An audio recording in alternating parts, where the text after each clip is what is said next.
everyone, and welcome back to my channel. My name is Erin, and for today's video I'm going to be bringing you my physical July TBRs. So this month I have decided to kind of break up my TBR a little bit, so there will be 2 TBR videos for July as a whole, and then a separate one for the reading rush that I will be partaking in, obviously, at the end of July. But I have decided to break it up into physical books that I want to read and audiobooks that I want to read. So if you're interested in just one or the other, obviously you can watch them separately, or if you're interested in both, please watch them both. But I figured this would be a good way of just kind of breaking it up because I have a ton of books that I really want to read physically, and for this month specifically I have a bunch of books stored up on audio that I will be listening to. So that video will be coming second. This is going to be the physical one, just like the typical style TBR video. Like, they're not going to be done any differently, it's just these books I will read physically. But yeah, this is going to be a long one because I tried to make it manageable, but when does that ever actually happen for me? So let's get started. Also, my hair is doing something funky today. I don't know, so we're just rolling with it. First, we'll start with the books that carry over from last month and the month before because I'm horrible. I was in a bit of a reading slump during the month of June, so I kind of sucked, but I'm kind of getting back into it, so that is a good thing. But the first book that I have is This Savage Song by Victoria Schwab. I am currently 78 pages into this one, and I'm really enjoying it, so I imagine that this will be the first physical book that I finish this month. I'm super excited to read it. I'm really enjoying it. I don't think I have anything else to say, except maybe the synopsis would be good. It's a fantasy book set in a world where, like, this, I don't even know how to describe it, city maybe, is divided into 2, and so you have the monsters and the humans, and they are evil, but it's set in a world where monsters are created through acts of violence, and it's really interesting. We're following the perspective of a human as well as a monster, and I'm really enjoying it. Obviously, I don't have anything else to say about this book because I haven't finished it, so watch my reading vlogs for more thoughts if you're interested. The next book that I hadn't made any progress in last month, but I'm super excited to make more progress this month, is A Reaper at the Gates by Sabaa Tahir. I don't have the dust jacket on it because I intended to pick it up, but it didn't happen. I'm still exactly at the same spot I was, page 144 and 145. This is the 3rd book in A Number in the Ashes series, and this one is not my favorite, but I'm not super far into it either, so I'm hoping that things will pick up and I will enjoy it a lot more. But I love our characters, and so I'm just so happy to be with them again and catch up with them, and it's going to be hard to finish this book and then not be able to read the 4th book immediately because I have, aside from I'm taking my sweet time on this one, but like, I read An Ember in the Ashes and then A Torch Against the Night back to back, so it'll be really weird to not have the 4th book just immediately to gobble up. But I am excited to catch up with the series and then hopefully film a series review for you guys. I've been wanting to do that since I started it, but you know, things happen. The next one that I have is one that I don't think was technically on my TBR, but it's been on past TBRs for a while now, and that is The Cruel Prince by Holly Black. I read a couple of pages in this and I am reinvested in the story, so I have like made very little progress. I'm on page like 115 I think, but I'm still really excited to hopefully finish this, and if I finish this and I need the sequel, then I'll obviously pick that up, but I'm really excited, and then hopefully I can read Modern Fairy Tales. I want to know if this is something that I will enjoy before I pick that up though, but I really want to grab that new bind up because it's stunning. Plus, I hear that you kind of need that context for Queen of Nothing, so I want to have everything so that when that comes out in November, I'm completely caught up. I forgot to give you a synopsis for this.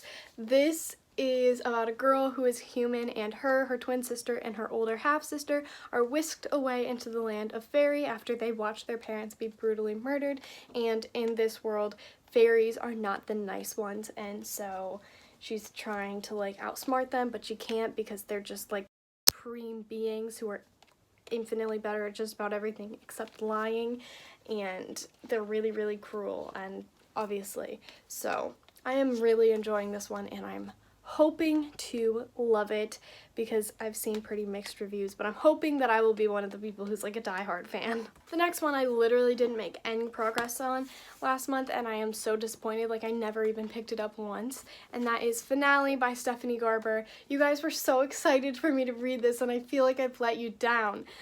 This is the third and final book in the Caraval series. It's a trilogy, obviously, and it's just so magical and so whimsical. It's one of my favorite series of all time, and I think the reason that it's taking me so long to finish this is just because I like to savor conclusions to series, and I never do it intentionally. It's just the way that it always works out, but I'm sad to like leave these characters, but I know we can always revisit them. But yeah, I'm excited, and also it's gonna be hard. It's gonna be really hard, but I want to do a reading vlog for this, so let me know if that's something that you guys would still be interested in. You guys seem really excited for me to read this book, so I don't know. I was gonna do it, but I was also thinking that I would be done with it closer to the release date, so let me know. I will definitely do that if you're still interested, but I'm not sure if you are. So the next one is one that I have literally been saying for months that I want to read, and it still holds true, and that is Strange the Dreamer by Laini Taylor. I really, really, really, really want to read this one. I just don't know when it's gonna happen because I feel like I need to be in the right mood, a bunch of nonsense. But I'm hoping that if I get through everything else, then I will pick this one up. It's just so intimidating, not necessarily because of the size, even though it is a 500-page book, but also because of like the writing, and everyone's so obsessed with it, and I'm just so nervous, I think. But I'm also so excited, and I just want to know what like everyone loves so much about this, and I feel like it's one that I'm going to love and like could be a favorite. So I really, really want to read it. I'm just nervous. And then lastly, of the books that were on my TBR for the past few months, is 18 Years by Madison Kuhn. I did make progress in this. I am on page 162. I've had a weird relationship with this book. I've talked about it a couple times. Some poems I love, and then I read like 5 in a row that I'm not connected to at all, and I'm like, I don't think that this poetry collection is for me, and then I read one that I connect with so hard that I like have a mental breakdown. So it's been a weird experience, but I'm hoping to get to this. I need to finish it because it's Lindsay's book, and she's leaving really soon, which we're not talking about. So then I have a book that I don't own yet, but I will be visiting New York City, and when I'm there I really want to go to the Strand as well as Books of Wonder, just because like everyone goes there and they're such iconic bookstores, I feel like, especially on BookTube. So I really want to visit there and buy some books just so that I can have like a special memory attached to them because I'm that person. But the books that I really want to get while I'm there: Sorcery of Thorns by Margaret Rogerson. I really, really, really want to get that one. Like, that is my top priority. This is like a magical library like setting, and that is just so dope and exciting to me. And then I also want to pick up Dark Shores by, I don't remember. I'm really sorry. I'll try and put it on the screen somewhere. I am so horrible. There's also The Beholder. I don't know that I'll get to that one, but like that's one that I'm interested in. There's so many. They're all fantasy books pretty much. Oh, The Art of Breaking Things. I don't remember who that is by. The Symptoms of a Heartbreak. That's another one that I really want to get to. There are so many. I don't know. There are a lot, but we'll see if it actually happens. Moving on to like the fresh start of July, I have one more fantasy book, and then I have a bunch of contemporaries to talk to you about. So the fantasy book is actually an arc. Like, what? Who am I? I have an arc, and it's one of my most anticipated releases. I'm so excited. I haven't talked about this yet. I'm so happy. It's one of my most anticipated releases for the year. It comes out September 3rd of 2019. Serpent and Dove. Oh my gosh. By Shelby Mahurin. I have no idea how to pronounce that last name. I'm so sorry. But this is a high fantasy book set in like Paris or something, I think. But we're following a witch who marries a witch hunter. Do I need to say more? Plus, not everyone loves this cover, but I'm freaking obsessed with this cover. It's so beautiful, like the black and the gold. I'm really fangirling. Yeah, this comes out in September and I have it now. I can't even believe it. Okay, I need to set it down.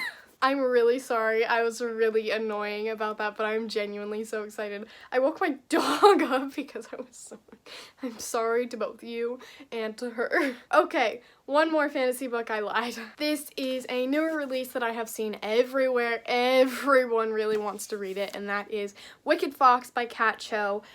First of all, this cover is also stunning. I am so obsessed. This is a Korean inspired fantasy. It's set in Seoul, and it's about a girl who she has like fox magic, and she has to rely on like eating men for her power or something like that.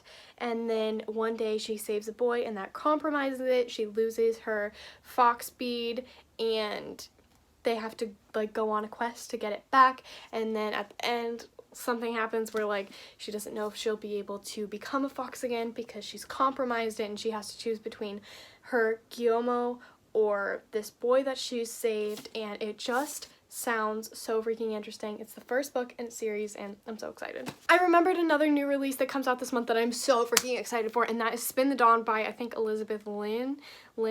I'm not sure. Maybe that's not even the right author. Maybe I'm thinking of a different book entirely, but I'm so freaking pumped for that book. Also, Storm of the Crow, I don't know, but that's another one that I'm so freaking pumped for. So many fantasies come out. 2019 is a year for new releases, and my wallet is crying. Now I have some contemporary to kind of break everything up, in case like I need a break from the fantasy, obviously. Okay guys, I forgot to tell you about a book that I am actually so excited to read, because I put it on my shelf already, so I like forgot I had it, but like also didn't forget, you know what I mean? Like I screwed up, it's fine. But that is Something Like Gravity by Amber Smith. She also wrote The Way I Used to Be and The Last to Let Go. I'm horrible at describing this book, so I'm just going to read you the inside flap. Chris and Maya aren't off to a great start. They're first brought together when they almost crash on the road, and their next encounters don't fare much better. Chris's good intentions backfire. Maya's temper gets the best of her. But they're neighbors, at least for the summer, and despite their best efforts, they just can't seem to stay away from each other. The path forward isn't easy. Chris has come out as transgender, but he's still processing a frightening assault he survived the year before. Maya is grieving the loss of her older sister and trying to find her place in the world without her. Falling in love was the last thing on either of their minds, but would it be so bad if it happened anyway? Like, that just sounds so cute. Like, I am obsessed. Also, I'm obsessed with this cover. It's everything. A little disappointed that they didn't stick with the theme that they had, but also not mad at this cover. You know what I mean? But yeah, I just wanted to pop in. Now enjoy the rest of the video. So the first one is one that I have actually already started, and that is Fake It Till You Break It by Natasha Yuan, I think is how you pronounce it. I heard someone pronounce it that way. Correct me if I'm wrong. I feel bad pronouncing people's names wrong, but this is a fake dating trope about Zach and Mia. No, I think that's a different book. Jake and Mia. And their moms are best friends. They've known each other since they were little, but they hate each other, and their moms keep saying, you'd be perfect for each other, you should date each other. And so in order to get their moms off their back, they're like, you know what, we'll start dating, and then we'll have a horrible breakup, so then they'll never talk to us about it again. So they're fake dating trope, and then they're realizing like, oh, like, wait, maybe they have a point. And it sounds super interesting. I am 54 pages into this, and I already have some thoughts, but you'll just have to watch my wrap up for it. Hopefully I'll finish this one, because it's not very long. It's like 200-ish pages. It's almost 300 pages, but not quite. But hopefully I'll finish this, since I don't really have that much more. Then I have another one that I have seen a ton of people talk about, and that is Don't Date Rosa Santos. First of all, this cover is like everything. And this has been compared to Jane the Virgin. It sounds so interesting. It's about a girl who is cursed with bad luck for like boys and stuff, and she in the synopsis it says she doesn't really feel cursed so much as like stuck between two different cultures, where she lives in Miami and her heritage, which is from Cuba, I believe, but her abuela doesn't want her to have anything to do with Cuba, it sounds like, and she gets accepted to the school that has a study abroad program in Cuba, and she really wants to go, and she's nervous to tell her grandma about that. But then there's also like a romance aspect to it, and it sounds really interesting. I mostly bought it because it said it was similar to Jane the Virgin, and that's what I want. Like, I love Jane the Virgin, and I need more like it, you know? Lastly, I have a book that came out last summer, and that, I think it was last summer, that's Stay Sweet by Siobhan Vivian. This is about a girl who works at an ice cream shop for the summer, and it has been all girls since the ice cream shop has opened, and then the grandson's owner comes into town and he's wanting to make some changes, and I'm assuming a romance ensues between the main character and the grandson in South. Why is my nose stuffy? It sounds super interesting. I'm really excited to get to this one. It sounds like it's just gonna be like the perfect summery light fluffy book, you know? Then I have some manga that I figured I would just throw in here. So I have Waiting for Spring volume 6 and 7. I didn't get to these last month, but I really want to this month. I kind of miss manga because I didn't really read any last month, like I just said. And the other manga volume that I really want to get to is Orange by Ichigo Takano, collection 1. So I really want to get to those, and maybe if I finish Orange, then I'll pick up Orange volume 2. But yeah, just a little manga for my little manga heart, you know. That's everything that is on my TBR. Now I have to hold all of these. They're so nicely on my TBR cart though. Maybe I'll only hold a few of them.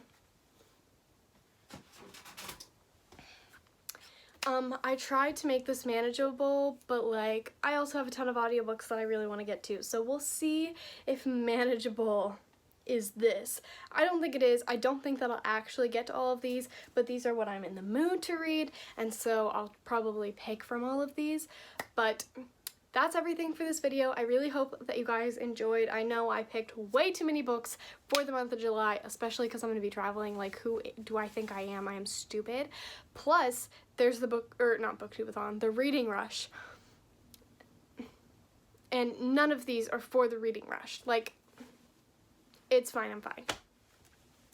Yeah, that's everything for this video. I really hope that you guys enjoyed, and I really hope to see you all in my next one. Bye, guys.